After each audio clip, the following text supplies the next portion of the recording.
It's a new day. It's a new day.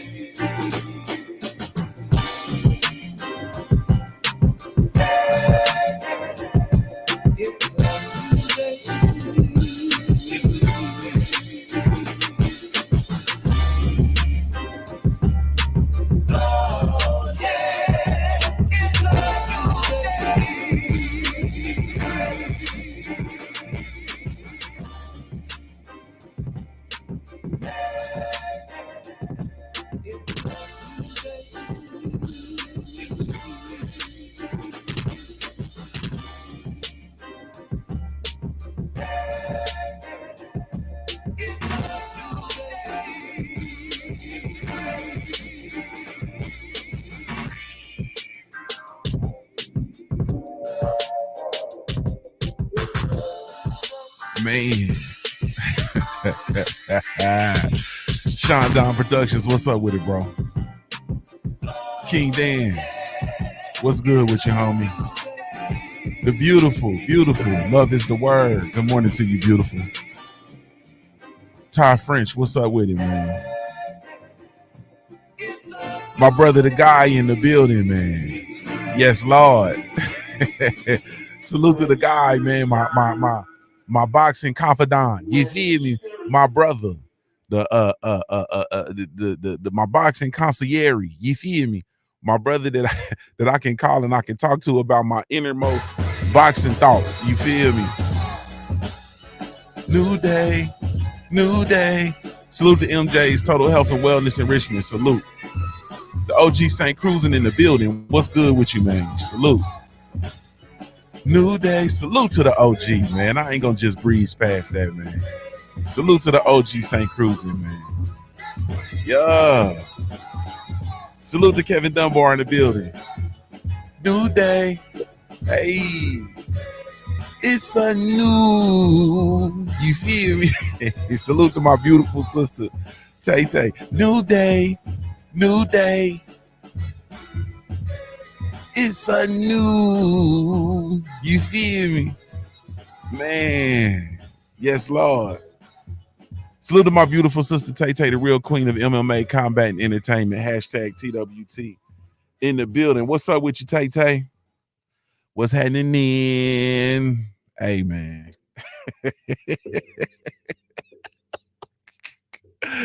Salute to my brother, Mahari Nation Sports Podcast in the building, man. Salute, man. Salute, bro. What's up with it? Tay Tay said, what a night of boxing. What a night of boxing. You feel me? Love is the word. What's good with you? I already spoke to you, but good morning to you, beautiful pie face. What's up with you, homie? Salute. Mr. J Dub 20TX, man. What's good with you? Yeah. Man. Flawless Mentality B&E, man, hosted by Dr. Mark in the building. What's up with it, bro? What's going on with it, man? Hey, man, salute to y'all, man. I appreciate y'all, man, coming through, pulling up on me, man. You have absolutely no idea, man, none whatsoever. Shout out to DBC, Lions Den Boxing Community, man. Be sure to go visit the website, join the website, become an official documented member of the family. www.ldbcsports.com. That's www.ldbcsports.com. Salute to everybody that's chiming in over on the Junior the Truth mobile app. Salute to y'all. I see y'all over there. Salute to everybody that's tuning in via the Facebook live stream. Salute to everybody that's over on the Punch Junkie Network live stream, as well as everybody that's over on the Junior the Truth YouTube live stream, man. So salute, man. I really, truly, genuinely appreciate y'all, man. I think we got everything covered. King Don in the building. What? I mean, King Dan, man. King Dan in here tickled. You feel me? He in here tickled, man. I'm looking, Lala D probably still asleep, man. I'm looking for Lala D to show up. You understand what I'm saying? I'm looking for Southside Boxing 601 to show up. I'm looking for all the diehard Terrence Bud Crawford fans that's been riding. You understand what I'm saying? All of them that's been riding. You understand? I'm wondering where they are. You know what I mean? I'm really, truly wondering where they are, man. I am indeed Junior the Truth. You can follow me everywhere via social media. I could be found with the handle Junior the Truth. JUNIORTHETRUTH, and that's over all the social media platforms, man, each and every one. If you really looking for me, man, you can catch me over on the Punch Junkie Network, the last place in the world for real fans of the sweet science. Be sure to come check us out, www.punchjunkie.network, or you can access it from punchjunkie.com, man. So I'm gonna just start saying punchjunkie.com, man. It's easier that way. You feel me? It's easier that way. Yes, Lord. Sam C's, what's up with it? He says, salute from West Australia by way of East Oakland. Cause I'm really from Oakland, yo. Cause I'm really, really, really from Oakland, yo. Hey, man. Pieface said, we still celebrating. He said the Bud fans is still celebrating. Hey, man, y'all deserve it. You feel me? The real true to life Bud Crawford fans, man, deserve it. You understand? Really, truly deserve it. They told the line. They stayed. They stayed solid. You understand? And that's it, man. Pieface asked me who did I pick, man. I didn't make an official pick. You feel me? I didn't make an official pick. Like I stated, I was trying to be a fan this week. And I really didn't. I felt like as far as coming out on my platform and making the pick, I couldn't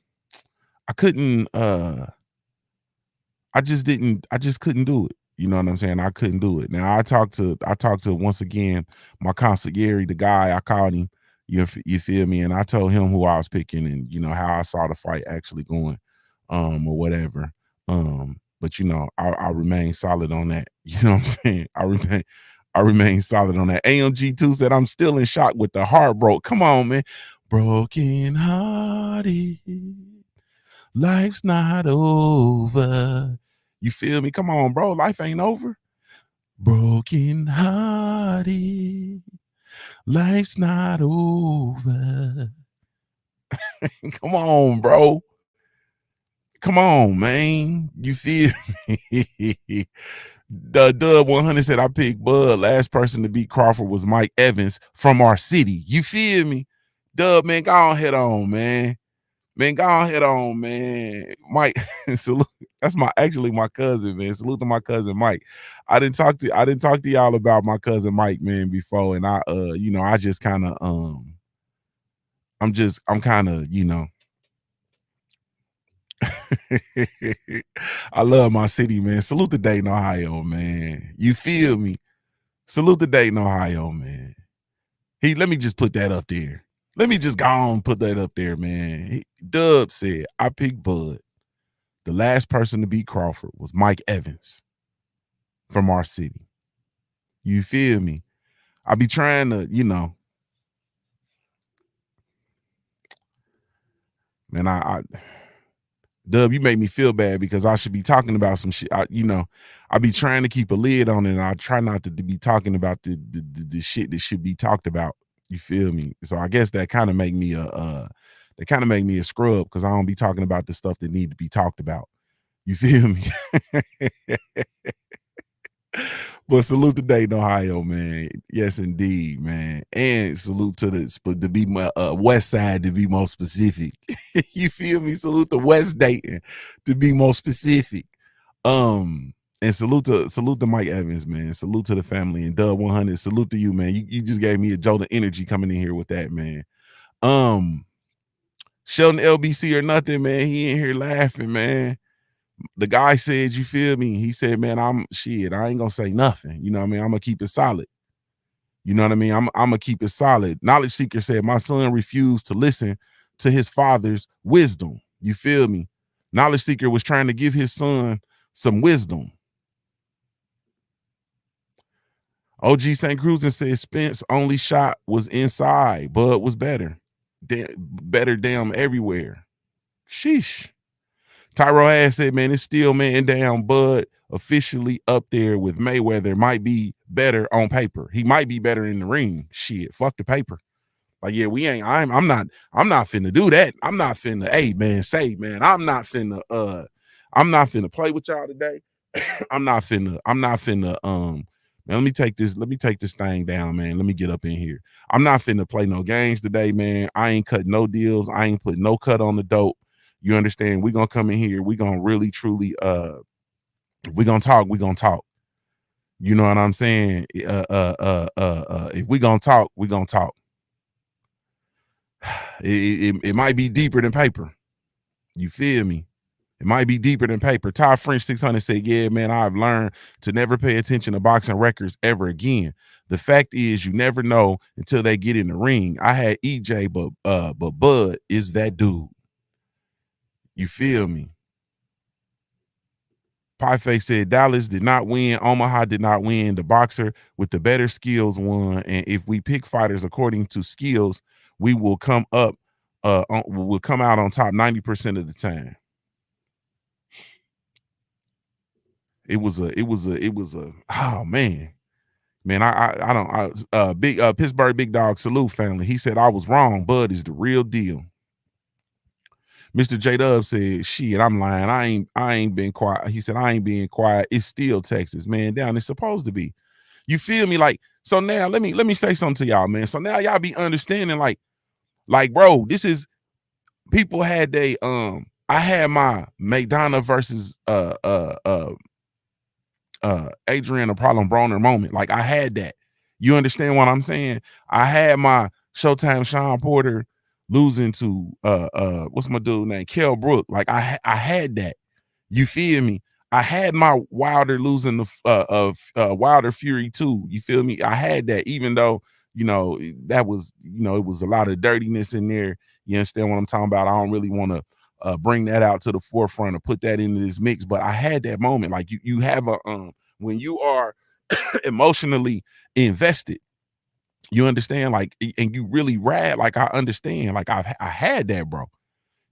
Like, I literally have that, so I understand exactly. I have a sense of I'm empathetic, man. You understand? I'm empathetic, so I get it, man. You understand? No way in the world did I see uh uh you know, Adrian a problem Broner getting his ass whooped like that. You understand what I'm saying? Like, you know, and but like I said, as a real true fan of the sport and a true fan of grit and a true fan of fighters, I felt like, you know, people always ask me what was my favorite performance from Adrian Broner, and it was the McDonough fight, because he got up and he fought his ass off. He faced adversity and he fought his ass off, and he got McDonough in trouble, you know what I'm saying, in the later rounds. And, you know, it just, you know, it wasn't enough, so he lost. You understand? Like, you know, he lost. It's a part of it. It's a part of it. When the best fight the best, guess what? Someone loses. When the undefeated fighters fight, someone loses. Now, did I see the fight playing out the way that it played out last night? Nah, but we're gonna talk about it. You feel me? We're gonna talk about it. Tay says, well, hold on, let me go back up. Okay, we got that. Bud is the real deal. I'm trying to give y'all an opportunity. Errol got heart. Salute to that brother. Yeah, Errol got heart, bro. When I'm talking about, when you watch the thing, it's a poem. One of my favorite poems says, when you watch the things you gave your life to broken, stoop and build it up with worn out tools. Like, that's what I saw Errol doing, man. He watched the things he gave his life to broken and was stooping down trying to build that shit up with worn out tools. You feel me? His tools was worn out, wore out. I don't want to, hold on. I'm saying something and I don't want to just like grease past that. A lot of times I be talking and I just be greasing past stuff, flying by. I don't want to fly that. It's a poem, and it's called If by Rudyard Kipling. You understand what I'm saying? The dude that wrote the Jungle Book. And in the poem, he says, if you can watch The things you gave your life to broken, stoop and build it up with worn out tools. And that's what I saw in Errol with the Errol Spence. You know what I'm saying? He didn't fold it up, he didn't pack it in. Shit, he watched everything that he didn't gave his life to, everything that he's been able to do over the totality of his career was in that moment. You feel me? And the shit wasn't working. And he continued to carry the fight and try. You understand? He didn't fold it, he didn't pack it in. He continued to try. Period. Mahari said, I was dead wrong about the fight. This is why we still love boxing. I won't even say you dead wrong, bro, because you at least had the fight going to a decision. You understand what I'm saying? All of that, Bud about to get his ass kicked. He about to get fucked up. He about to get stopped. This fight ain't going past 4 and all that bullshit. I'm like, man, I don't see it that way. You understand? So not that there's rationalizing or justifying or minimizing being wrong. You feel me? But at the end of the day, like, it was just people who just came in and just gave Bud absolutely no chance. And I'm just like, nah, man, there's no way that you can literally from an objective point of view, watch boxing and didn't realize that this fight was what it was going to be.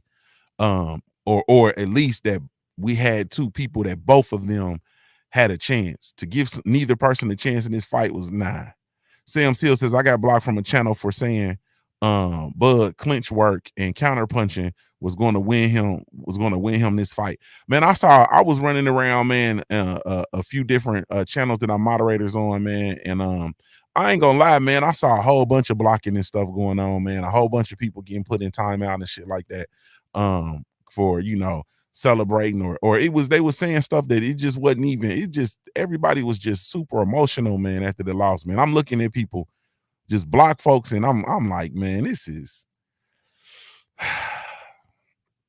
it make me not want to have moderators on my channel, man. I ain't gonna even sit here and hold you, man, because people can come in like you can't even in a lot of ways, and this is what people talk about, like you can't even talk boxing. Like if a motherfucker ain't coming in, they're not being disrespectful, they not being racist, what are we doing?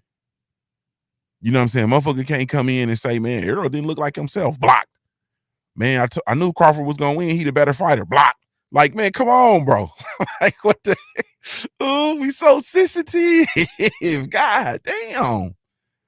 Man. But anyway, Tay Tay says, I felt that way when Chris Cyborg versus Amanda. Yeah, that was rough. Knowledge Seeker says the crazy part is he wants a rematch. If someone beat the brakes off me, I'm good. Well, Errol Spence Jr. he's a fighter, man. He's a gladiator. You understand? And there are people who and I was having this conversation. This is a part of my conversation that I will share that I was having with the guy. There's some people that they're just wired that way. That's what they were put on this earth to do, was to quarrel. You feel me? Some people were put on this earth to fight. And that's just it. And they're not going to be satisfied with that, especially when you understand that you didn't put forth the best of yourself. Like that wasn't the best of yourself. It wasn't the best of, that wasn't the best of yourself. No way, no how. Period. Yeah.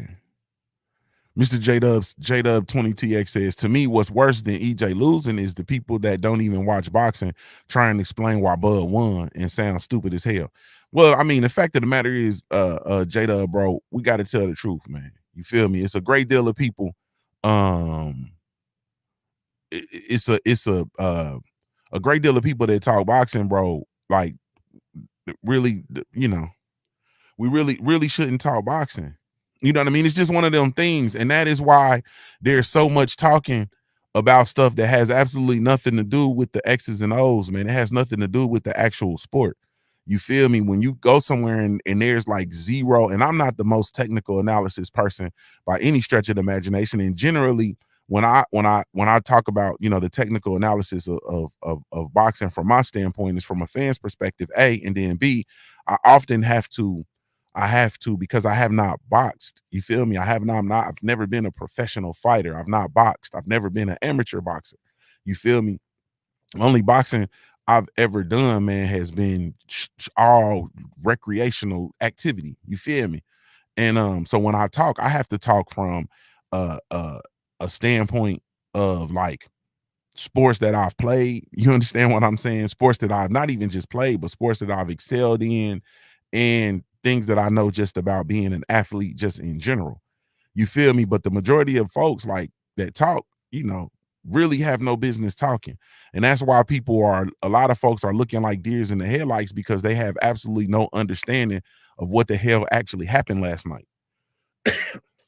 You know what I'm saying? And I'm talking about the totality of what happened. I'm not talking about just because there was a lot to unfold, there was a lot to unpack. You understand what I'm saying? The majority of it took place in the ring, but not all of it took place in the ring. You feel me? Not all of it took place in the ring, man. So it's just a lot, man. It's just a lot. Salute to my brother 503 Line in the building. What's up with you, bro? He said boys are gonna have a lot of backtracking. A lot of backtracking, man. You feel me? A lot of backtracking, man. And the thing is, man, you just take that, you take your L's, you take your lumps. You feel me? You take your lumps and then you keep on moving. Like I told you, my favorite fighters, all my favorite fighters got losses. I don't have any, not one of my as far as my favorite fight, I still got Big Baby Anderson. You feel me? But I ain't talking about the new crop. I'm talking about, historically. All of my favorite fighters, you know what I'm saying, outside of Floyd, got L's. Everybody took L's. You understand what I'm saying? Everybody took L's. Period. You understand?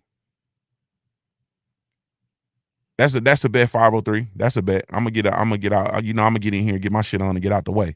You feel me? But it wouldn't be me. Or if you need to go live while I'm still on, go. You feel me? Salute to Joe Jack in the building. What's up with it?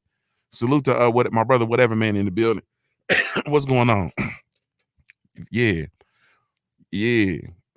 So here come Black Diamond TV coming in, popping that shit, man. I ain't finna do that, bro. We ain't finna start no turf war, bro. Mm-mm. He coming in trying to start a turf war, bro. We ain't finna start no, man. I fuck with Texas. We ain't finna start no turf war. I fuck with Texas heavy. You feel me? Mm-mm-mm-mm-mm. Mr. J Dub said exactly the same people will ask you who you think would win out of Wilder and Mayweather and say it's 50-50. Come on, man. 503 Lion said the speed, the counter punch, and the accuracy, better game plan, won the fight for Bud. Oh my goodness, man. He didn't up jumps the boogie. My brother 503 Lion then up jumps the boogie, man. He didn't up the ante, and now I guess it's time for us to talk about boxing, man. I guess it's time for us to talk about boxing. You feel me? He didn't up jumps the boogie, up the ante, and it's time for us to talk about boxing, man. Golly. Crawford stopped Spence, man. 9 rounds of domination. What happened? You feel me?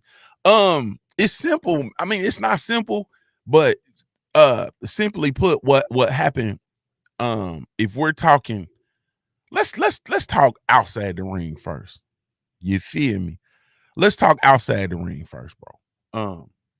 First of all, I'm gonna make some people feel some kind of way, bro. It ain't my intention. This is just me talking as a fan of the sweet science, bro. You know what I mean? I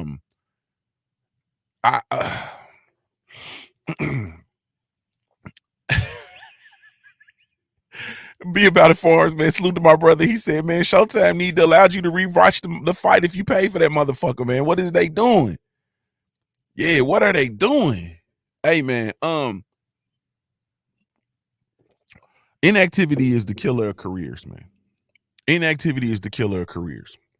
One of the things that I talked about that everybody told me I was tripping, and everybody said, man, you tripping. You don't know what you talking about, man. These boys is young, blah, blah, blah, blah, blah. First of all, they in their mid-30s. You understand? Let's go ahead on and we can place a comma right there. They're in their mid-30s. You feel me? They are in their mid-30s in the sport of boxing. Salute to Big Dez in the building. What's up with it, Big Dez? Salute to my BCU family, man. They're in the mid-30s. Okay. I'm not finna, we ain't finna play no games, man. I ain't finna joke around with it or none of that. They in their mid-30s. I felt like um inactivity is not a good thing, at the when you're at the pinnacle point of the fight, man. Inactivity is not a good thing, bro. The one thing that everybody persecuted Bud for is when he was when the Errol Spence Jr. fight obviously was not about to happen. You know what I mean? They, for whatever reasons, it was being pushed, and they were trying to push it back into this year, which they did. And Bud decided to go ahead on and fight David Evanesian and get another fight in 2022. And everybody persecuted people were, was jumping on him, persecuting him, jumping on Black Prime. Everybody was persecuting Blue Blood Sports TV for his involvement. Just a whole bunch of just a whole bunch of bullshit. Because Bud didn't want to have that time of inactivity, bro. You understand what I'm saying? When we do, it's sports, man. Boxing is a sport. Boxing is a business. Boxing is a sport. In sports, what do? You have to practice, and you have to compete, and you have to go through it's repetitions. You get better from reps. Like, you get better from reps. Was David Evanesian a lesser opponent? Yes. You feel me? Did David Evanesian have a chance in there versus Bud Crawford? No. You understand what I'm saying? But what happened? Bud Crawford went through a training camp, made the weight, went into that fight, and had to go in there and take a look at David Evanesian under the lights. You understand? Just like those of us that played ball when we had those of us that play AAU. When you play AAU, what happens? You feel me? Especially on those Saturdays. We had those Saturdays. Usually, we'll have that Friday evening game. We play the Friday evening game. Then we get up on Saturday. On Saturday, what do we have? We usually have maybe 2 or 3 games. You get that early game, what happens? Everybody comes out. We come out flat. We go through the warm-ups, we go through the game, people play, and it is what it is. You feel me? That second game is always better than the first game. You know why? Because it's a repetition. You understand what I'm saying? It's a repetition. And then if you happen to have a third game before it's too late, that's going to be the game that's probably going to be your game. So that either that second game or that third game is going to be your game. But it's repetition. Like, you got to have reps. You feel me? You cannot, there is no way in the fucking world that you should be out of the ring over a year and then come in and fight a Terrence Bud Crawford that's active. You understand? And this ain't no, I'm talking to you about just shit that's in my mind, that's in plain sight, bro. Like, this is plain information. You don't get your ass up off of of inactivity. I'm not talking about training. I'm not talking about being in the gym. I'm not talking about sparring. I'm talking about a training camp, the process of training, the process of preparation, and a fight under the lights. You feel me? And a fight that's under the lights. That's what I'm talking about. You don't do that, man. Like, come on, man. And we jump on people all the time for having, tune-up fights and, so on and so forth, bro. You don't come in off that inactivity and you fight somebody that is a pound for pound, like I said, number 1 pound for pound on a lot of people's resumes, and you don't come in off the inactivity and jump right in and fight that fight. You don't do that. You understand what I'm saying? And when you look up and down, and I've had this conversation over here several times, when you look up and down, when you look up and down the PBC roster, you see fighters of inactivity. So you don't, no, no, sir. So that was the thing that I looked at, that was, under. I'm talking about, the guy says, I'm talking about under the lights, bro. Like, I'm literally talking about fighting and under the lights and going through the whole process and getting that rep in. I don't think that, you know what I mean? And this ain't, man, I'm not quantifying nothing I'm saying. I'm saying what I'm saying. I'm standing on it. So I'm not finna quantify no shit talking about I'm not making excuses and none of that kind of shit, because I'm not quantifying it, because like I told you all, and everybody knows I'm a fan of both of the fighters, period. I've been in totally awe. This has been one of the best boxing weeks of my whole life. You feel me? Especially recent years dealing with this situation. You know what I mean? So much. In fact, I told y'all I was looking for flights to Vegas on Friday. Like, man, I'm gonna fly out to Vegas real quick. Trying to see what that be like. So it's this been a real one for me. But I'm telling you all that I felt like, and I've always felt, and I said this, and everybody told me I was tripping, that bro, you don't come off of fucking over a year and a half layoff and get in there versus Terrence Bud Crawford, bro. That's not an active Terrence Bud Crawford. That's not what you do. Terrence Bud Crawford is out here getting busy. Todd French says, yep. He said, I'm starting to see that. Damn, where'd that go? He says, I'm starting to see that perhaps EJ should have took the Keith Thurman fight as a tune-up. And I understand the no tune, like even with the no tune up stuff, because when you look at Spence's career, like he has these layoff points, right? But he's coming in, and when he's fighting people that he's just downright better than. You understand what I'm saying? So you can come off of that situation and then come off of the inactivity, and you can get in there versus a Danny Garcia. You understand? Like, I get it. You know, Showtime Sean Porter took him to the brink. You know what I mean? Which, you know, at this juncture, once again, I said this last night in the super chat on 8's channel. Salute to my brother 78. Yeah, it's time to restore it's time to put some respect back on not Terrence Bud Crawford. Put respect on Terrence Bud Crawford name, but Showtime Sean Porter. Yeah, get that. Get some respect back on his name, bro. Get some respect back on his name. Cause I'm also, man, I don't want to go too far, bro, but I'm gonna also tell you that, you know, Kenny Porter threw in that towel, but I felt like Errol took a lot of contact toward the end that it wasn't necessary for him to take. You understand what I'm saying? He took a lot of contact later on that it wasn't necessary for him to take.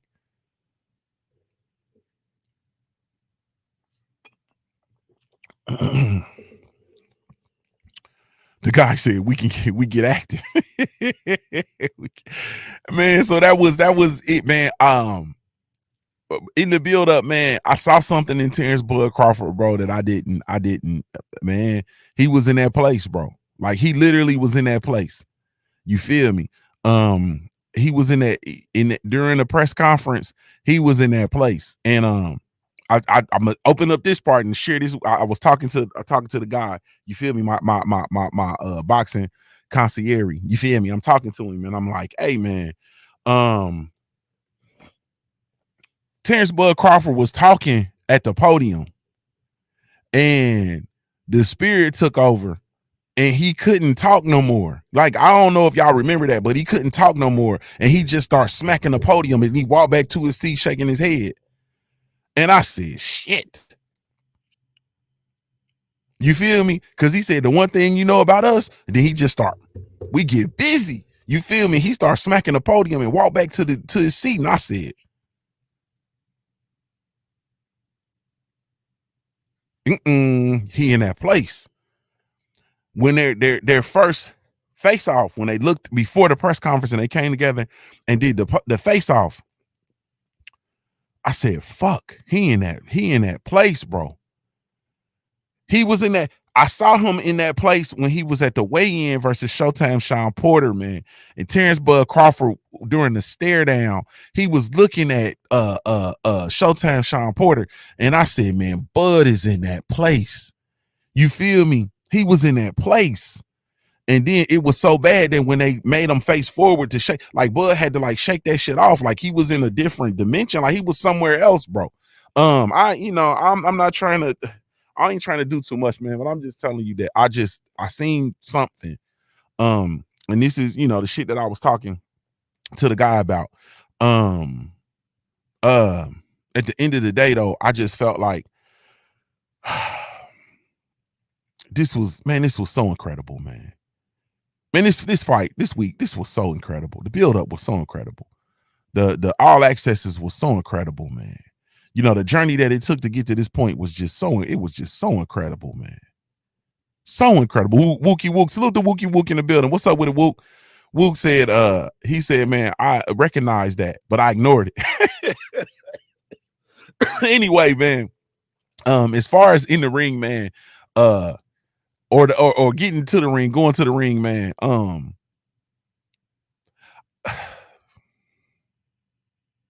all of this shit was just it was just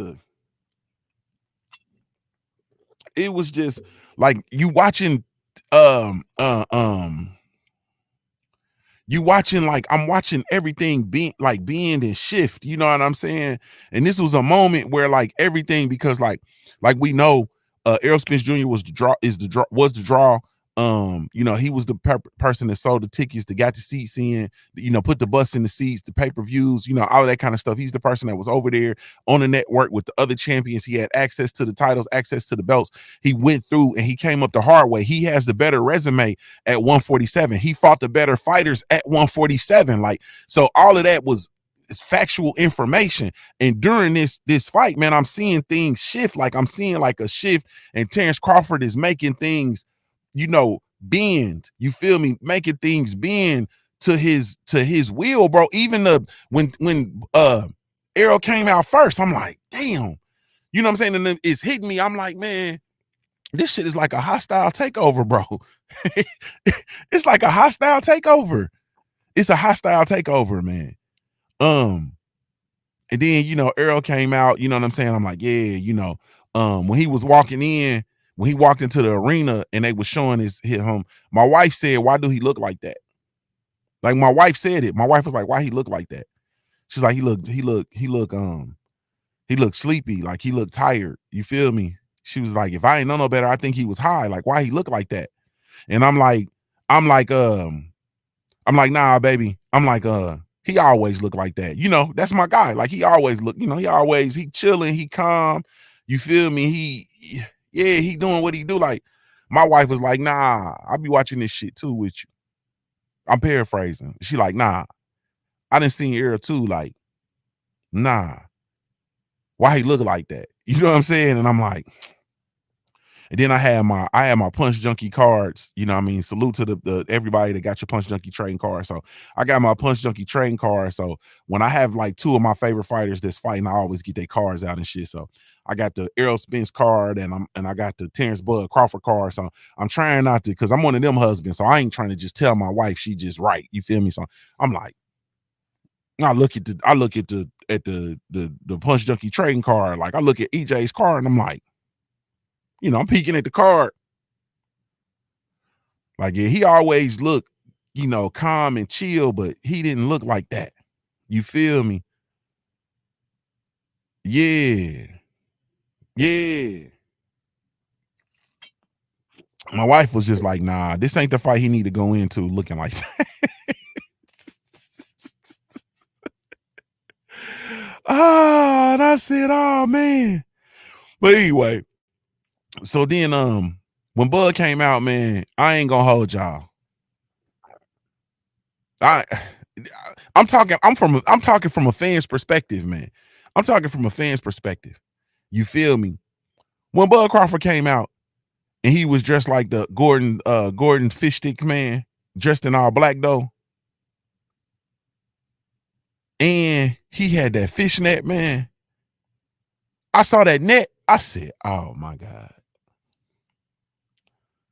man! This is I'm giving you from my fans' perspective, man. I don't know if y'all uh uh uh uh if you know, if y'all ain't trying to hear it, man, then this probably ain't the channel for you today.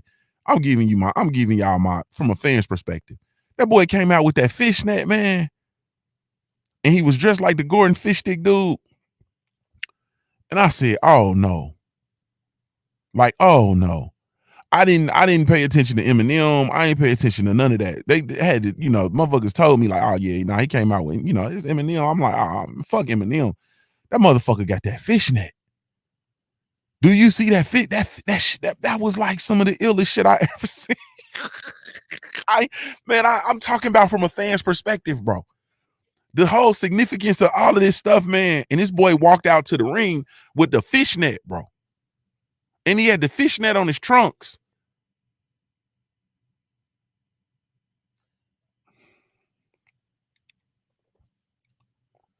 Like the fishnet, bro. Like that got to go in the pinnacle moment, the biggest fight of your career. This moment where you are literally in this hostile takeover space, bro. And he came out there. Um, Hey man, he came out there with that fishnet, man. I said, oh my God, bro.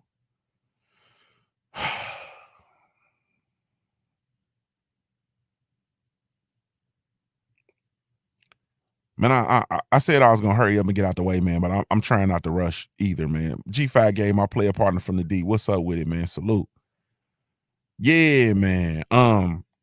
Michael Rowley said I had it a day or two. He said I had it a day or two before the fight, 51-49, 51-49% in Crawford favor, only because I was listening to all these experts too much. Before I let them in my head, I had Crawford 100% winning. um, all right, man. So that fishnet, man. I'm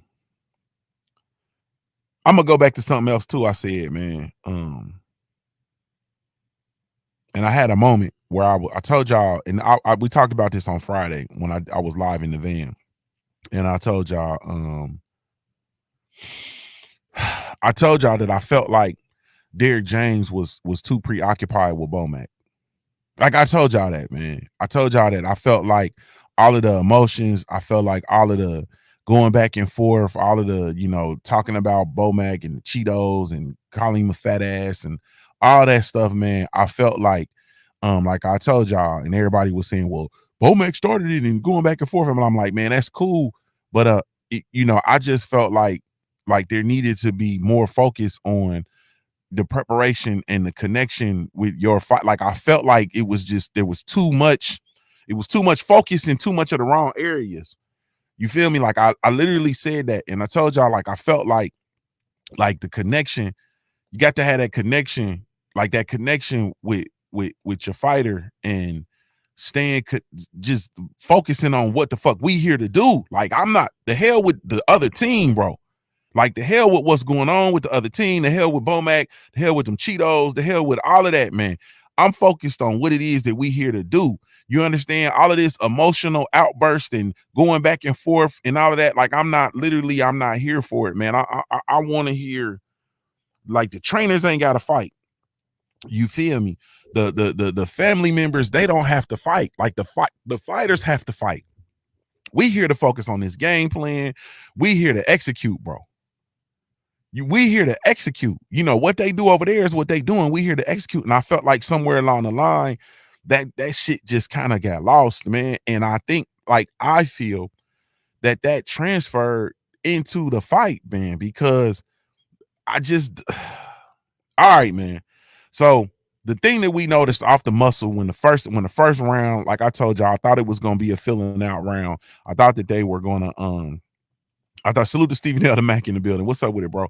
I thought that they were going to fill each other out. I thought that it was going to be kind of people trying to maintain the distance and them both trying to maintain the distance, trying to fill each other out. And I thought that maybe they would dance around, and that's pretty much what happened.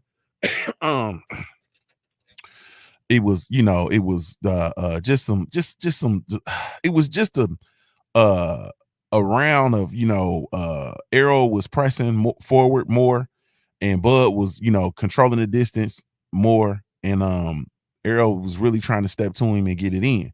Now the thing that we noticed and like we talked about was that Bud was not moving. He didn't move his legs defensively. Like he stood right there and he was being a defensively sound fighter from right there in the mid range. You understand what I'm saying? It wasn't the only time he would step back and move back was when he was resetting. You understand what I'm saying? But it wasn't a lot of moving. It wasn't a lot of rhythmic perpetual motion. Well, it was rhythmic and perpetual, but it wasn't a whole lot of movement. Salute to the great Kurt Sugar. But we saw Bud just basically he laid his flag pretty much of where he was gonna be, in my opinion. You understand what I'm saying? And that was that. Then the second round came. You feel me? First round I actually scored for EJ. The only round I scored for EJ was the first round. It was the first and only round that I scored went to EJ. Salute to the homie Squirrely in the super chat, man. He says, honestly, EJ looked like trash. TC looked great. Maybe he's the better fighter. I don't know. But dropping weight and a year off couldn't have helped. Salute to this black gent. Salute, bro. Salute, Squirrely. I appreciate it, man. Don't fold on me. Don't fold on, man. Don't fold him. He's, man, maybe I don't know, man. Shit. You know, shit. Maybe he's the better fighter. I don't know. But dropping weight and a year off couldn't have helped. Salute to this black gent. Nah, bro. Don't give up the fight, man. Don't give up the fight, bro. Don't give up the fight, man.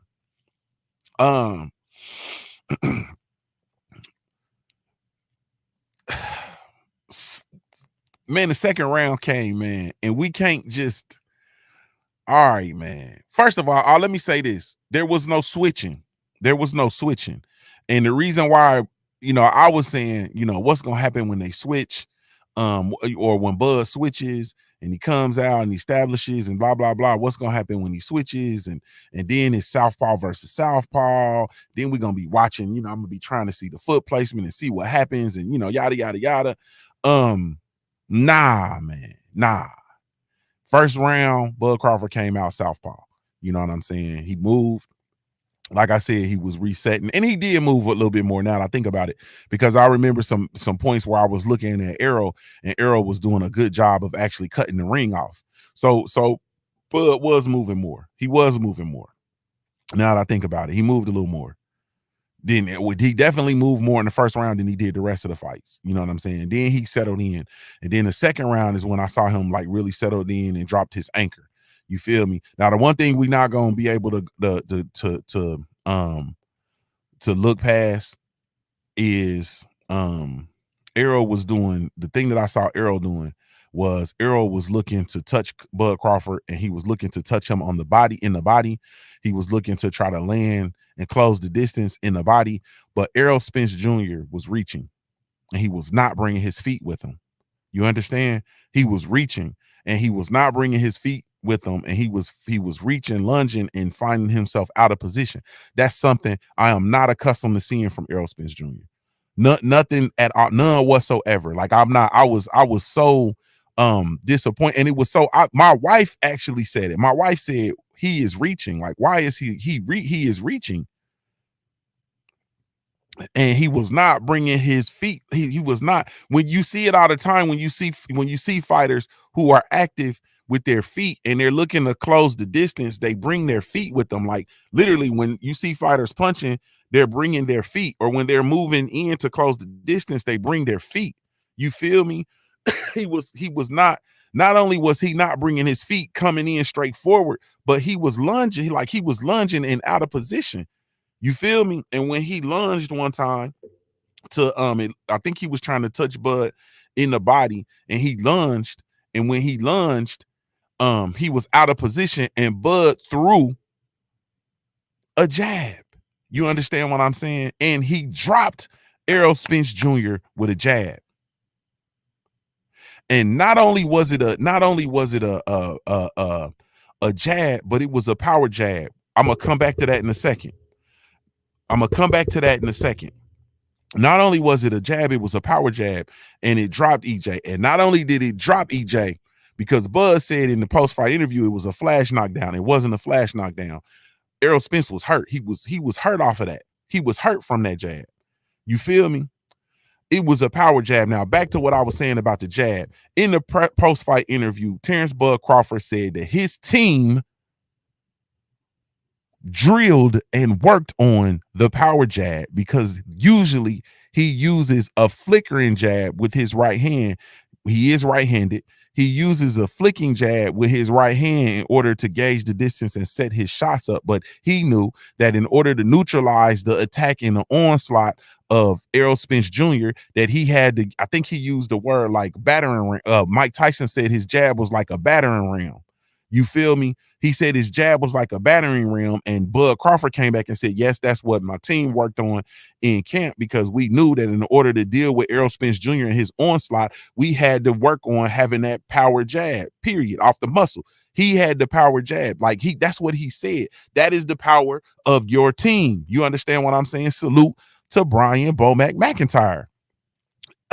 But anyway, so he said that's what they drilled. Like that was one of the things that they drilled throughout the training camp, was not going away from the flickering jab, because we've seen Terrence Crawford, excuse me, throw the flickering jab, use it as a range finder, keep it out there in order to set up his left hand or to move. You know what I'm saying? We've seen it, but I never seen him sit down with the power like he did on the jab. Man. And for him to, and like we know with Errol, Errol is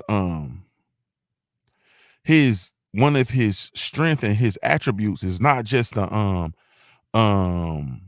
not just the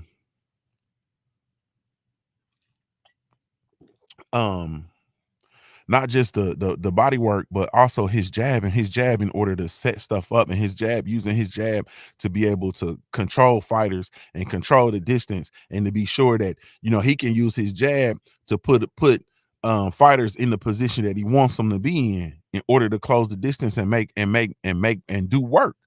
You feel me? Terrence Bud Crawford neutralized it. He neutralized Errol's stick, man. He neutralized the jab, and when he neutralized and took that away, I didn't see any other adjustments. You understand what I'm saying? Coming, kicking in the front door, waving the 4-4 was for lack of better terms, was the game plan. And there was I didn't see adjustments. I didn't see sidestepping. I didn't see lateral movement. You feel me? I didn't see a lot of feints. I didn't see feinting with the feet. I didn't see feinting with the hands. I didn't see nothing. I seen coming in the front door, reaching and trying to land power shots. You feel me? And he touched Bud Crawford a few times. And when he touched Bud and Bud wasn't woozy, I said, oh, hell. Oh, hell. And then what we proceeded to see was just multiple knockdowns. It was just a one-sided, it was a one-sided affair. You feel me? It really truly was. And it was a ass whooping. And Errol Spence looked like he got an ass whooping. And Terrence Bud Crawford looked like he did when he walked in with damn fishnet on. Didn't have a fucking scar on his face, didn't have a scratch. You feel me? Didn't have a scratch. He looked like he ready to go to Ola Mills and take pictures. Take family fucking pictures. You know, all he had to do was comb his fro out. Comb his LeVar Burton fro out. You feel me? Man, Wookie Wook said, I almost kicked my wife out the living room. All that damn yelling, talking about, I told you. Well, I told you we not finna do this. Come on, Wook. Come on, Wook. Excuse me. Sean Don said it's crazy how the one who is jab dominant is the most. Not all his fights was set up, worked, and defeated by the jab. Sheesh. Daryl Washington just came out and said, man, hey man, Crawford better than Mayweather. Oh man, hey man, Bud's defense was, I'm talking about, salute to Otis the Great. Otis the Great said Bud's defense was cream of the crop, man. And this is the stuff that I was going into the fight I was talking about. Like, Bud's defense is impeccable, incredible. Even like you watching Bud with his glove opened up, catching shots. You watching him with his glove opened up in his defensive stance, and he catching shots. Like, man, this was just a masterful performance, man, against one of the best fighters one of the greatest fighters in the sport of boxing. Like, I feel like this is two of the greatest fighters in the sport of boxing fighting, and to see what one was able to do with the other in that moment was incredible, bro. And you can't take away from that. Just because Errol Spence Jr.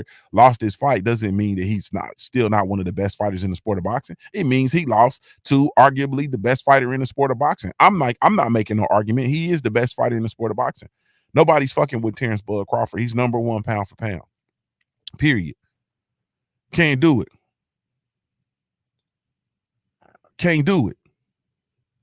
Period. King Costa said, end of the first. Salute, King Costa. He said, Star City J, what's up with you, homie? He says, end of the first, Errol threw a jab.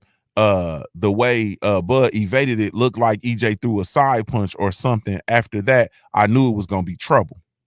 Man, the defense was impeccable, bro. The defense was impeccable. It was impeccable, bro. It was Indigenous King, salute, homie. He says Bud timing was impeccable last night. I was stunned how Bud won every exchange. I mean, I'm talking about every exchange he came out on top, bro. With combination punching. Wasn't no looking for one shot, wasn't looking for no big shots. And every time EJ would came in, because EJ came in with combination punches, and he would come in and he would be able to close the distance, or yeah, he would be able to close the distance, and he would he would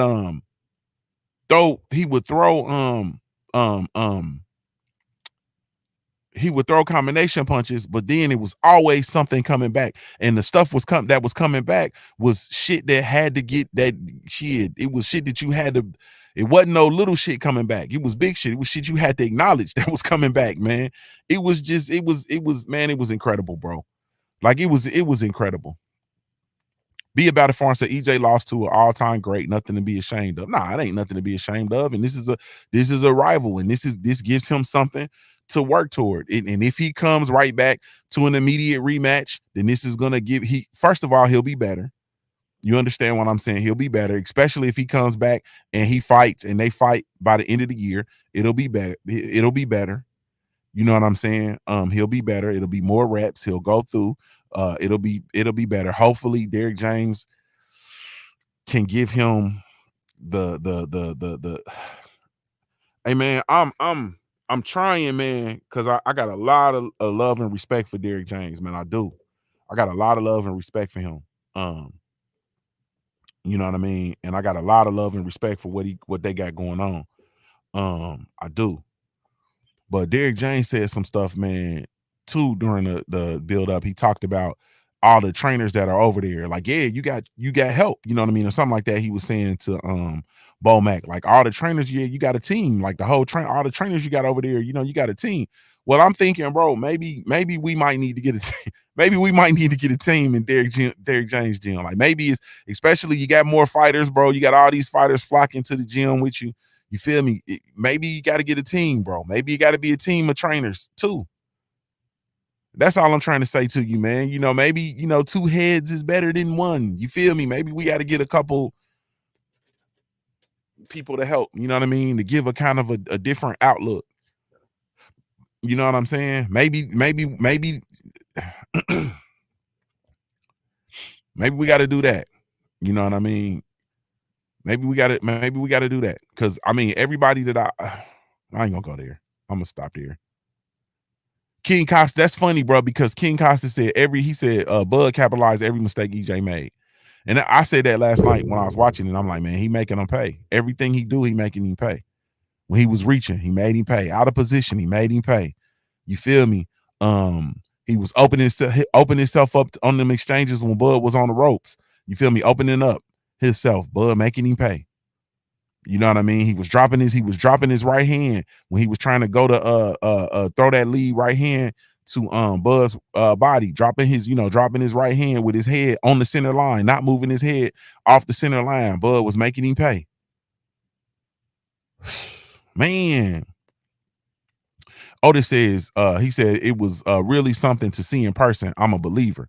Bud Dog Walk, my favorite boxer. Salute to Bud, the best in the business. Ain't what more can you say? You understand what I'm saying? What more can I say? And then the other thing, I had this argument with folks, man, about how strong Bud was. And everybody was trying to tell me that Bud was stronger. And EJ was stronger. And I'm trying to tell you that Bud was stronger. Bud is stronger. He's a master of leverage. You feel me? He understands. They were in it, and this was early in the fight. They were tied up or whatever, and Bud pushed EJ.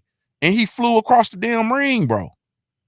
Bud just pushed him like, and he flew across the ring. And I said, man, this man's stronger, bro. When he grabbed EJ, when they was in close proximities, or Bud was, you know, as a defensive strategy, the fighter gets into range, a range that you're not comfortable with, or you're not in the right position, or you don't feel like, you know what I'm saying, you in a good position to defend yourself, you able to tie them up, which is a lost art in the sport of boxing, which is why we be seeing fighters get knocked the fuck out, because they have absolutely no idea how to smother the other fighter and tie them up. You understand what I'm saying? Um, and and when you excuse me, and to see Terrence Crawford get in them positions and grab EJ and tie him up, where we've seen other fighters try to grab EJ and tie him up, and EJ push him off. You feel me? Able to push him off and get up under him. You understand what I'm saying? And continue to fight and continue push him off and continue. Like, nah, man, this was real. A1 the Great says he wasn't listening to his coach. You can't blame Derrick James, bro. Derrick James had a hand in it, bro. Like, he had a hand in it. He had a hand in it, brother. He had a hand in it. And this is, you know what I mean? This is it's not really a blame game. He's the trainer. He had a hand in it, bro. The game plan, the game plan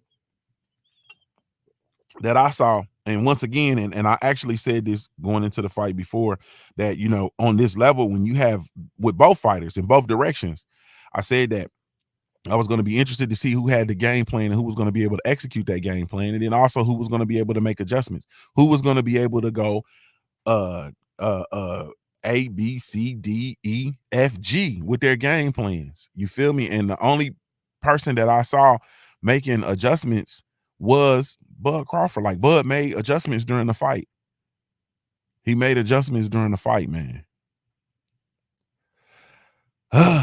Man. Alpina says Mean Machine better than Errol, man. Hell no, bro. You going too far. You feel me? You going back, you going too far. Sean Don says, Junior, you right. Maybe it was too much back and forth with Bomac from Derrick because he had no answers and Bomac had all the answers to the test. Crawford studied to a T and Spence was winging it. I mean, and then it hit a point though where you looked and obviously there was a disconnection between Errol and Derrick James. Like, there was a point when you looked at it and obviously there was a disconnect. You know what I'm saying? Errol, you know, I guess tuned out, zoned out. You know, something else my wife actually said. My wife was like, "Nah, he ain't listening to that." You know what I'm saying? Because my wife like, you know, you telling me this, but nigga, I got to go back in here with this motherfucker. Like, nah. So yeah, it was a hey man. It was at a point he wasn't, you know, he wasn't listening. You feel me? Indigenous King said, as good as Bud looked, I don't think anybody else could have done that to EJ. Not in that fashion. I haven't seen it. I have no reason to believe it. You know what I mean? I haven't seen it. I have no reason to believe it. I think to that point, EJ's toughest test was Showtime Sean Porter. You feel me? And that was a fight once again that I said went to the brink until the 11th round knockdown, and then the eventual he outgunned Showtime Sean Porter in the 12th. Period.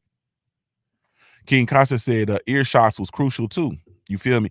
And I don't think I think that, you know, fighters throw punches with looking to land in like it's a headshot. So you look at land in the head. I don't think that Bud was intentionally punching them in the ear, but you know, he throw a punch and in the midst of them moving, it was landing on the ear. You feel me? But it was crucial. Those headshots was crucial. You know, at the end, to wrap it up, shit, he landed a shot to Errol Spence's temple. You feel me? In one of the final exchanges of the fight, man. It just, hey man, it was crucial, bro. The whole shit was crucial. Period. Be About a Farm says, I don't see what he does differently in the rematch at 54. Bud will be stronger and even more energized. The only thing is, I think things will be different because I don't think I don't think he'll have that inactivity. I don't think he'll be as drained at 54. I think it'll give them an opportunity to actually take a look at the film, because I do believe, once again, that Derrick James is one of the greatest trainers in the sport of boxing. And I feel like he'll be able to look at the film, analyze what went wrong, and immediately go to work. You understand what I'm saying? Immediately go to work. Now, my concern with that is all of the other fighters that he had. That's my concern, man. You feel me? He got Jamel Charlo, he got Frank Martin, he got Ryan Garcia, he got Anthony Joshua, all of which whom are going to be fighting on different schedules. You feel me? And so that could possibly take away from, the analyzing. Hey, man, hey, that could take away from that. You know what I'm saying? It could take away from that, especially if there's not a team in place. Golly. Indigenous King said Bud had a game plan for EJ. EJ was to do what he usually does to fighters, and it didn't work. AMG2 said, I hate EJ lost, but Bud really deserved that victory. You feel me? Yeah, I like I said, I was full. You know what I'm saying? I was full. I'm literally it's just, man, it's so much to unpack, and it's so much I could say, man. And I'm trying to hold my water, man. Charles Jameson just came in and said, I'm sick, man. Like, forget it. Salute to my brother JC in the building. What's happening with it? Man, hey, I'm gonna say it this way, man.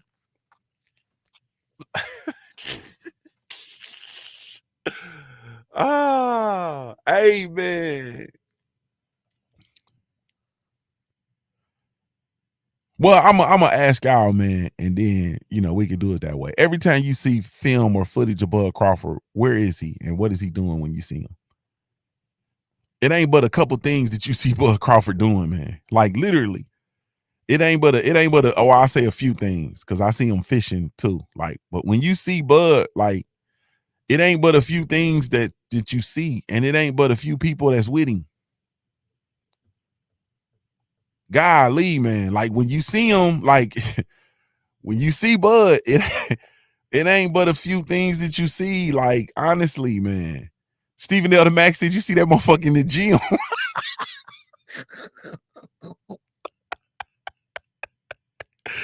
Oh, shit. Hey, man.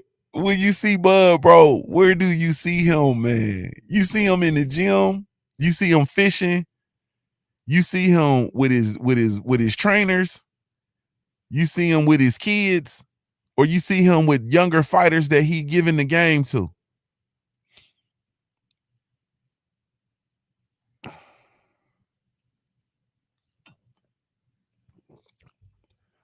When you see, that's when you, man, when is the last time you seen Bud in the club? Like, regardless of what, and we're talking about over the totality of years, man. Like, there are fighters who literally live a fighter's lifestyle. You understand what I'm saying? Stephen L. Mack said, as long as we don't see him playing dice, we good, bro. Stephen L. Mack coming in here taking shots and being petty.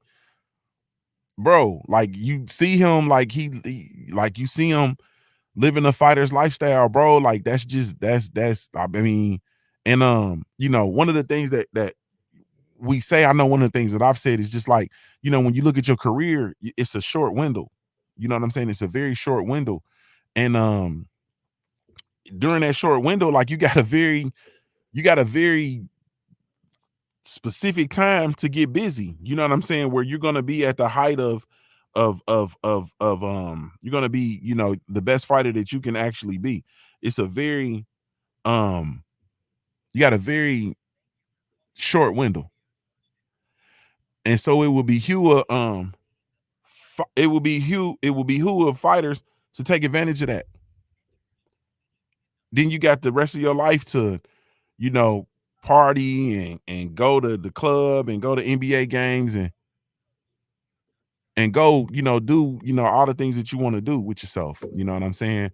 And I think that, a lot of that stuff has, with EJ, a lot of that stuff is setting in now, which is why, you see him, he's in the gym, he's with his kids, he's on his ranch, you feel me? A lot of that stuff, you see now, but then you see, I see a lot of these youngins and these young up and coming fighters, bro, and they out there, living life. And if you gon' if you're gonna put a blueprint out, shit, hey man, go on and plug into that lifestyle. You feel me? Go ahead on and plug into that lifestyle, man. I ain't got to. All right, man. I'm gonna open up the phone line, man, because I'm gonna get out y'all way. You know, a lot of people gonna have a lot to say. I don't know if y'all want to be able to, want to take the time to say it here, but the punchline is open. Once again, the number is wrong. It's 937. I need to correct this graphic. But let me put it on the joint at the bottom. I'm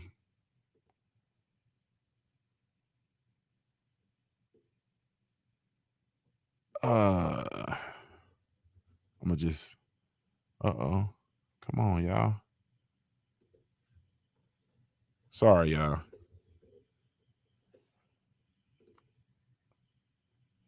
So the results are in, man. Terrence Bud Crawford won by stoppage in 9th round in a totally one-sided dominating performance. The phone line is open, 937-858-8658, man. You can call in, man. Give me your thoughts. I'm gonna take this off, the graphic off. Oh man, Terrence Bud Crawford, man. Where do we rank him currently, and where do we rank him historically? Currently, it's easy work, man. Currently, man, he is number one. You feel me? He's number one, pound for pound, the best fighter of this era. He said that, he was gonna introduce y'all to the Bud Crawford era, and this is definitely the Bud Crawford era. No ifs, ands, or buts about it, man. None whatsoever. Salute to Terrence Bud Crawford. Salute to Errol Spence Jr. For the fight week, for the fight last night, man. It's just incredible. 651, you in the building. Your favorite immigrant is in the building. Man, you got a problem, bro. What's up with it, bro? What's up, man? Good morning, man. How you doing today? Man, I'm doing well. How you feeling, bro? Well, I tell you what. After what we just witnessed last night, man, we can no longer deny Terrence Crawford's greatness ever again.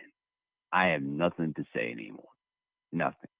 And I was humbled and I was proud of watching the fight last night, because what we saw was a masterclass exhibition of counterpunching, jabbing, and ring generalship and defense.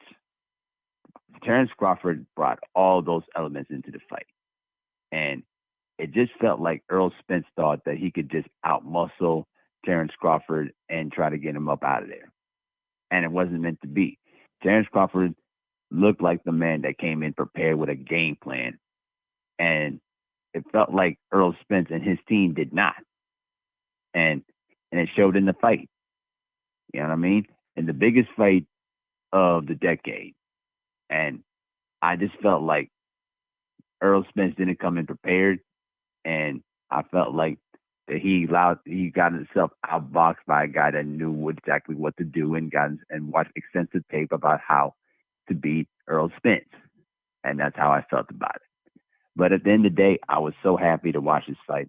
But the one thing that I will say is that Curtis Anderson should have been alive to watch this fight, because he exactly called it how he predicted it. I remember talking about this with him in private conversations. And he looked at that fight almost in a similar way to how Sugar Ray Leonard defeated Thomas Hearns, but in a different way. But the way that Terrence Crawford was able to, defend, he was able to use the jab to push Earl back and then hurt him with counter left hooks. It was a beautiful exhibition of boxing. So salute to Earl. I hope he, bounce back and, figure out what he did wrong and take it seriously in the rematch, if there is going to be a rematch. But mad respect to Terrence Crawford. Anyone that was disrespecting Crawford, and I know a lot of brothers out here that had problems of how Terrence Crawford was moving. But at the end of the day, you got to respect the results, and you got to respect the fact that the man did exactly what he said he was going to do, and he did it. Yes, indeed, man. Tell the people how they can follow you, bro. I'm sorry, I didn't hear you. I said, tell the people how they can follow you. Y'all come find me right here on YouTube, Mahari Nation Sports Podcast, and ignore Junior's, jokes on immigration, because the fact of the matter is the man is a hater, and the fact of the matter is he knows that I can ball him up on basketball, and more importantly, he's top OG in the LDBC. Show that man some love. Man, salute, bro. I appreciate the call, man. I'll talk to you in a minute. Yep, peace.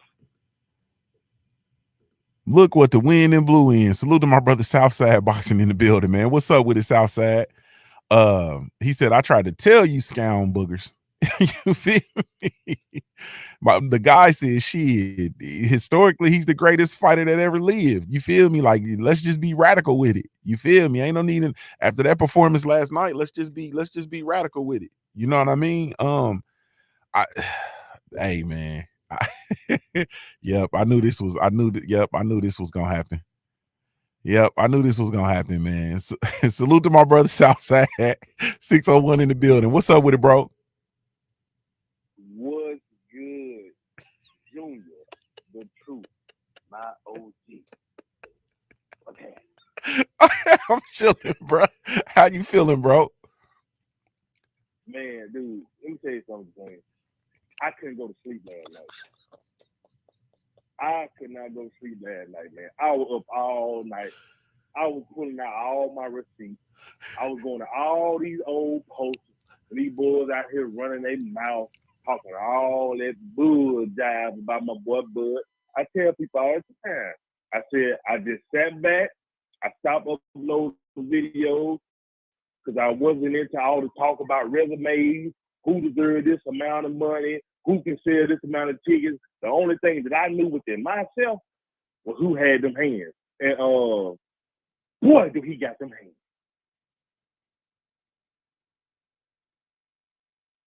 hands. Hey man, he got them bitches, man. He got them hands, bro. He got them hands, man. So talk to us, man. How'd you see the fight going, man? Man, I actually saw the fight maybe being a little bit more competitive. I knew that Bud was going to eventually pick up Earl and do some of what he did. I just didn't expect it to be that quick. But like I told Trill Will the night before the fight on his live stream, when everybody was like, well, how, because this people been saying for years, I've been telling people, I've been trying to tell them, Bud is hard than a motherfucker. He got that skinny boy strength. I've been trying to tell him. So he asked me, how's Bud gonna deal with that pressure? You know what I told him? I told you. I said he gonna get that boy something he can feel. And in that second round, boy, did he get that boy something he can feel. I'm talking about like In Vogue, bro. He gave that boy something he could feel like In Vogue, man. And I'm trying to tell you. And the thing is he didn't just drop him, like he hurt him with the jab. Yes, and why you got me on here, Junior? Let me go on here. All these folks about Earl, look at how Earl did. It was something off with Earl. Now, listen, man, Earl lazy ass. That's how his ass always looks. There wasn't nothing wrong with that. Wasn't nothing wrong with that boy. If anything, he was nervous than a motherfucker. I can tell you that. He definitely had some goddamn jitters. You understand what I'm saying? I don't want to hear all these excuses about he weight drained out of it. No, hell no. Because ain't nobody said nothing about he was weight drained at the weigh-in, did you, Junior? Nah. Did you hear anything? Nah, I didn't hear none of that, bro. When he was at the weigh-in, did nobody say, ooh, EJ doesn't look right. He looks dry. But soon as he walked to the ring, everybody they seen everything all of a sudden. No, y'all know what time it is. Y'all know somebody finna be wrong. They talked all the time. They talked it up, Junior. I just let them talk, Junior. I just let them talk. Because I knew what was going to happen. I told people, and I got the receipt posted on my Instagram. I told them Bud parking that boy in 9. I told them this back in 2021. I told them that. But everybody called me crazy. Bud ain't fought nobody. Damn boy, rocked him at 35. You know what I'm saying? Not trying to give my boy no kind of credit. But now you got, bro, I'm telling you, Junior, I'm living right now. I'm living right now. I'm telling you now, I'm not done with these boys. I got so much to say. I don't want to take up the show, but I got so much to say. So much to say. Hey man, I said it. Hey man, I said, boy, Southside, boy. Oh my God. And I didn't do nothing, man. I went to sleep laughing at your Instagram page, bro. Like I went to sleep laughing at your IG. Like, man, this boy clowning. Hey man. But I'm telling you, Junior, and you know this just the way it's in about it, Junior. I always went against the grain with predictions. Yep. If you remember back when we was on the Smoke City Wildcat Heavy, I told people back then that Jerry Hurd was gonna stop Austin Trout. Mm-hmm. People call me crazy. Yep. Jerry Hurd ain't gonna stop no Austin Trout. Yep. I told y'all Mike Garcia was gonna put some hands on Robert Eason. Y'all call me crazy. Man, why you bringing up that bullshit, bro? Yeah, I'm just saying. Y'all call me crazy, do you? Y'all like, ain't no way. Ain't no way. I told Bud.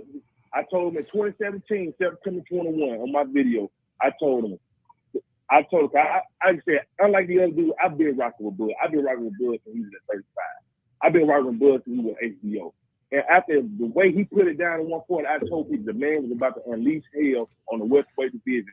Everybody thought I was crazy and just powerful. Oh, he's too little. I'm like, are y'all watching this dude? This dude is strong as fuck. Like, this ain't your average dude. Like, I got cousins just like this dude. Like, Facts. They slim, they skinny, but they rip and they strong, bro. He got that strength. The man is a wrestler, bro. The man know what he's doing in there. You know what I'm saying? Like, I'm like everybody talking about, okay, he fighting all these guys when they're not at the best, blah, blah, blah, blah, blah. But I'm like, did you watch the fight? Did you see what the boy was doing in there? Did you see how easy he made some of these guys look? And he stopped every last one of them. I don't give a damn who you fight. Bro, you got to have power to knock. Man, that man hit Kell Brook with the same shot. He would catch an Errol with, knock Kell Brook halfway across the ring. Mm-hmm. How the hell you see that and not think this boy should come in here and hurt Errol Spence? I'm like, oh, y'all watching the fight or y'all just talking just to be talking? Y'all niggas are talking just to be talking. But guess what? I'm going to talk my talk now. I'm going to talk my talk with my big boy draws on. I'm going to talk my talk. And I told them. They didn't want to listen to me. They didn't want to listen to me. One thing I know is I know boxing. I know motherfucking boxing. That's why I couldn't sit around on YouTube and make videos, because I was not going to get caught up in talking about money, ticket sales, and all that bullshit. I'm a fan. I talk boxing. You understand? I talk boxing. I break down fights. I talk about what's going on in that ring. I ain't just watching the fight and looking at it just because I like the fighter. I'm actually dissecting and watching what the fuck going on in there. And from what I've seen from 135 to 140, leading up to this moment, I said that boy right there is going to beat Errol Spence motherfucking ass. Because I watch boxing. You know what I'm saying? Yes, sir. Hey, man. Tell the people how they can follow you, bro. Man, they can follow me right here on YouTube, Southside Box 601. And go on over to the gram, y'all. I got some nice treats and some nice, good comedic gold over there for y'all. And also, I got a lot of receipts. I got a lot of them. And I'm steady digging them up. Oh, boy, just wait till I find that old town on the Smoke City with me and Black Fight fans going back. Man, I was just thinking about that. 2017, 2018? Yeah, man, that was like 20. It might have been like 2017, man. It might have been 2017. I was just thinking about that. Yeah, you gotta go back in the archives. It's still up there. Yeah, boy, I've been in the trenches for a long time. I've been in the trenches for a long time. And boy, I'm telling you, man, I'm living. I'm probably gonna go out here and write about 100 tickets. I'm pretty. You better go write some tickets. Man, get off my damn phone, bro. Hey, man, I'll talk to you in a minute, bro. This damn fool said he's gonna go out here and write 100 tickets, man. Get the hell off my line with that bullshit, man. Hey, man, hold on. Let me address my brother, my family. TD in here said, I'm a go out on a limb and say Errol and Crawford was a good undercard fight. Tank is more of a draw. Hey, bro, I ought to cut that limb off with you on it, bro. Man, you better be, man, bro. I wish I had some moderators in here. I'll tell them to block you, bro. Get on up out of here, TD, man. Get up out of here, TD. We not talking about a draw. We ain't talking about numbers. We talking about boxing, bro. You understand what I'm saying? We talking about, and I hear them people talking about Tank going up to 47 and beating Crawford's ass and all that, bro.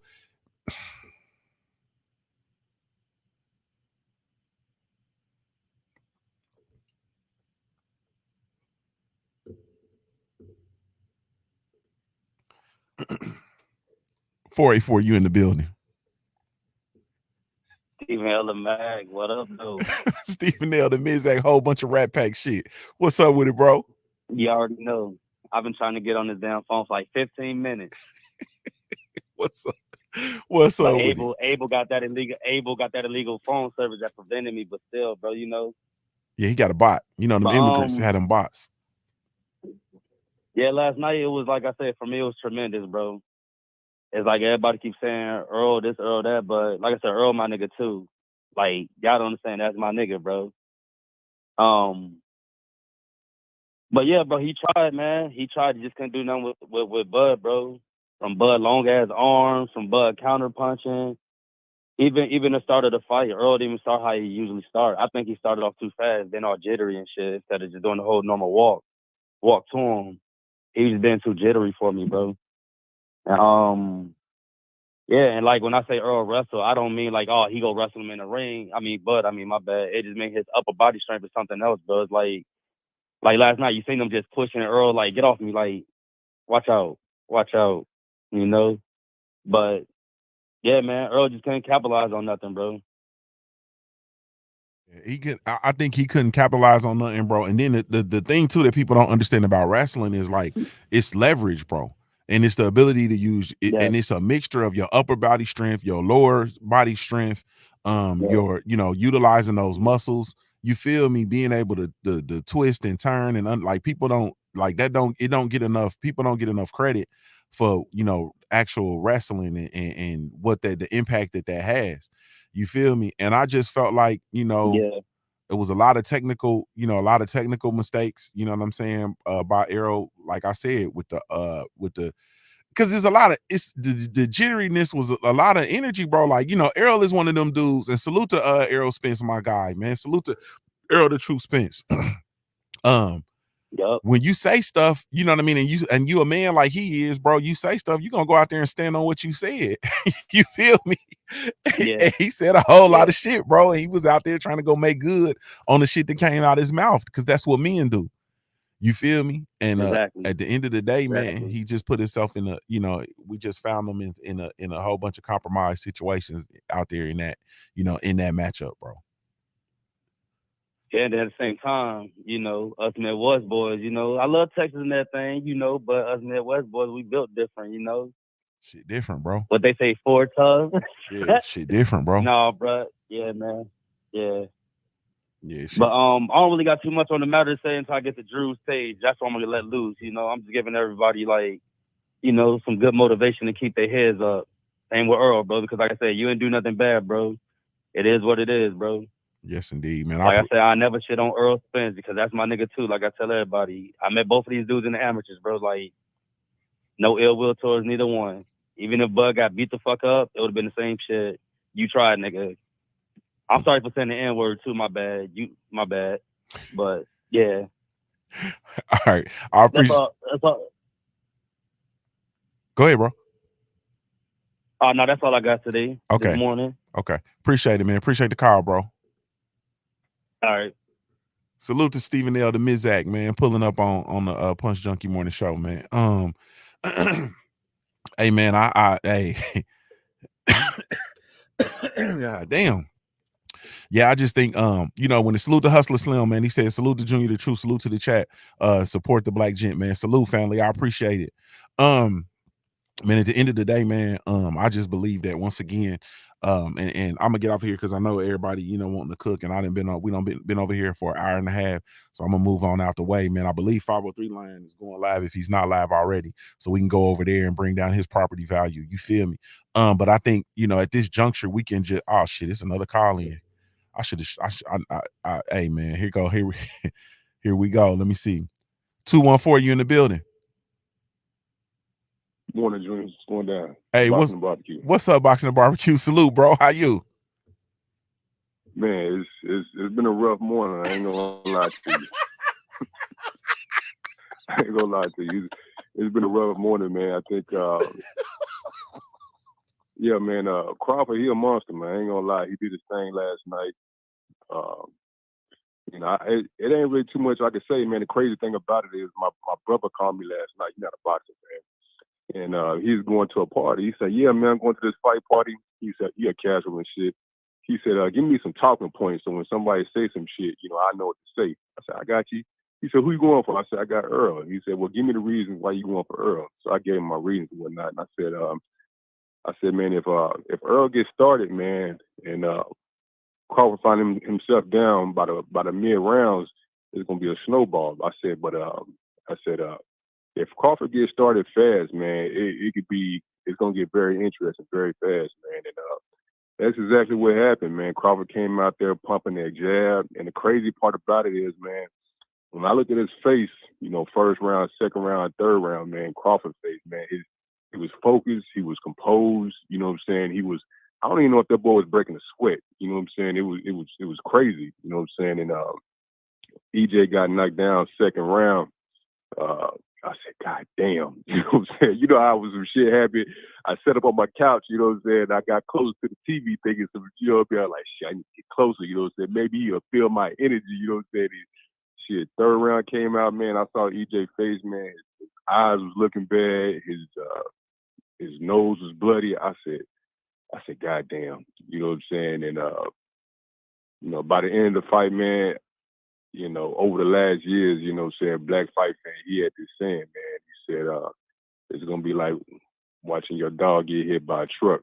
And I just didn't think it was going to be my dog, you know what I'm saying? And that shit, you know, it was hard to watch, man, you know what I'm saying? But salute to Terrence Crawford, you know what I'm saying? He did his thing. And, you know, most importantly, you know, Errol Spence, if you ever hit this man, you know what I'm saying, hold your head, bro. You know, if you do fight him in December, I got you again, and I got 5,000 more on it. But that's all I got. It's indeed, bro. I appreciate it, man. I appreciate the call, bro. Already. Salute to my brother Boxing Barbecue in the building, man. Man, that boy got me over here, man. Ali, man. He said, "Man, I ain't think it's gonna be my dog, man." God damn. Lord. Come on, y'all. We trying to end the show, man. Y'all ain't gonna let me end the show. 408 you in the building. What's up with it, family? Man, this is Joe Townsend. What's up, cuzzo? Man, what's up with it, Big Joe? Salute, family. I ain't gonna let you end the show. Come on now. You gotta let Bay Area player talk. Already.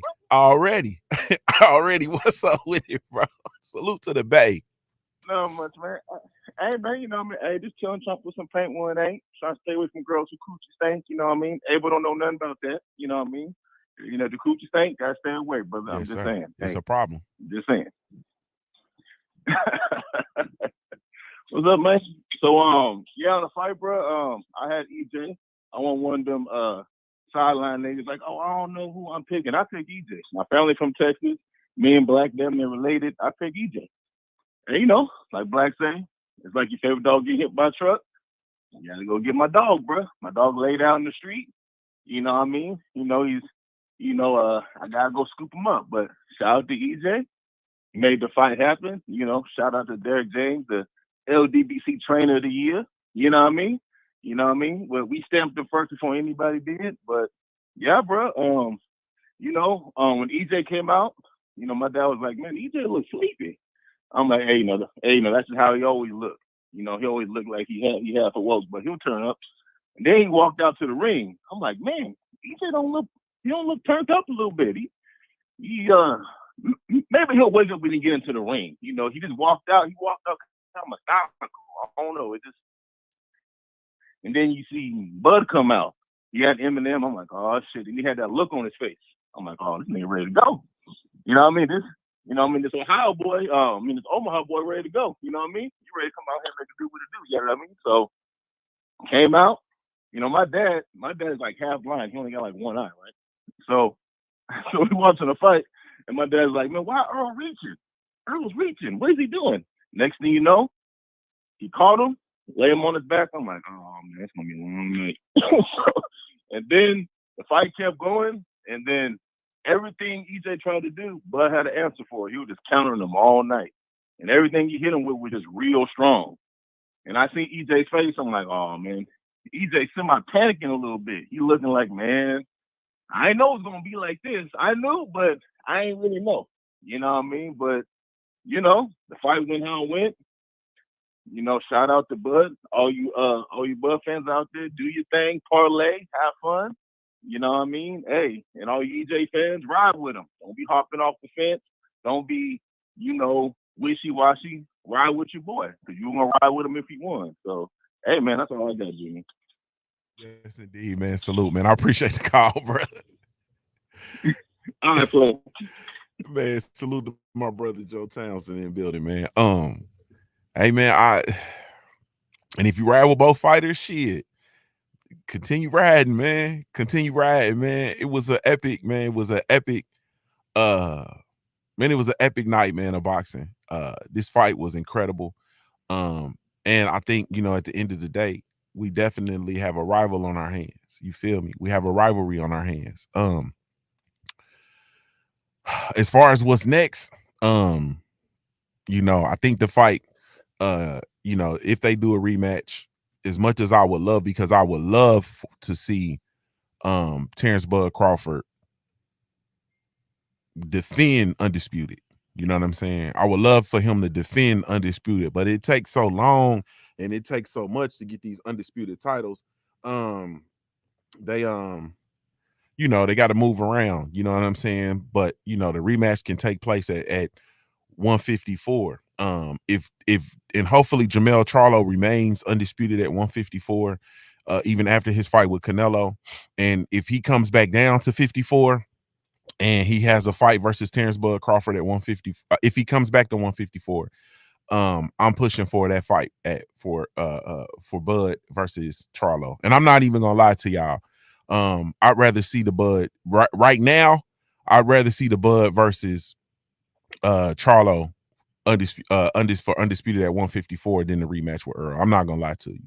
You know what I'm saying? Like, that's just me. That's my reaction right now. That's where I'm at right now. And if Terrence Bud Crawford goes to 54 and becomes undisputed at 154, I'm gonna know something. You understand what I'm saying? I'm gonna know something. Excuse me. As far as Errol, what's next for Errol? He's a fighter, so of course he's gonna want to have that rematch. You feel me? He's gonna want that get back. That's how he's built. It ain't no ifs, ands, or buts about it. It ain't no doubt about it. That's how he's built. And so I understand it. I support that. You know what I mean? No doubt about it. You want him, he wants to get his get back. I have absolutely no doubt about it. What would I like to see? I need some time to think about it. You know what I'm saying? I need some time to think about it. I'm not sure I want to see him go directly right back into that fight. You feel me? I'm not sure. Maybe, we can have that fight again at 54 in a fight or two. You know what I'm saying? Yeah, definitely. Now, and we're gonna talk about this later on because I'm about to go, but usher in Boots Enos and what's going on, with Boots. And like I told y'all before, if Boots wants to have big fights and he wants to, really truly get the big fights, because he got two paths he can do. He can wait on these fights and the belts to be broken up at 147, and then he can go on this campaign to collect all those belts at 147, which is one path. If he wants the championship titles, if he wants the big money fights, then I feel he needs to follow Errol Spence Jr. and Terrence Bud Crawford to 154. I really truly do. He can stay and he can fight the Stanionis and well, Ortiz ain't fighting, but the Speedy Rashidi Ellises and whatnot, and he can dominate at 147. You feel me? And have those fights and those level fights. But if he really truly wants the big fights and he wants the money fights, he's gonna have to go. Because right now, let's understand and we can be clear about one thing: Terrence Bud Crawford is now a draw in the sport of boxing, bro. Terrence Bud Crawford is now going to have the money behind him. You feel me? Wherever he goes, whatever network he deals with, whatever, promotional entity he's working with, the bread is going to be there for Terrence Bud Crawford. And so if we want those money fights, a big fight versus Errol Spence Jr., a money fight, that's going to be at 54. A fight versus Terrence Bud Crawford, money fight, that's going to be on 54. A fight versus Charlo, money fight, that's going to be at 54. Like all of those big, money fight, big events are going to be at 154. No ifs, ands, or buts about it. So anyway, man, salute to y'all. Let me slide on out of here and get out the way. Man, I appreciate everybody, man. I appreciate everybody coming through. And let's be clear, Hustler Sim says, Wookie Wook, I agree. I don't even want to see the Canelo fight. That's like a money grab. He not winning at that weight. Yeah, I would much rather see Bud Crawford versus Jermell Charlo than Jermell Charlo versus Canelo. You know what I'm saying? I wish Mel Charlo would pull out of the Canelo fight and go fight Bud Crawford next, honestly speaking, but you feel me? Anyway, that's a whole nother conversation, man. Salute to y'all. Really, truly, genuinely appreciate you. You have absolutely no idea, man. LDBC or nothing. Daniel Mitchell said it's still man down, and I'm buying a rematch too. Oh, man, easy. When the best fight the best, they getting my bread. You feel me? But salute to y'all, man. Really, truly, genuinely appreciate it. Let me get out of here. This is Junior the Truth signing off, giving you your daily reminder to view your life like a pair of dice until your life looks like a paradise, man. I'm a Ohio-born player, made. If you don't know anything else about me at the end of the day, I gotta keep pushing, baby.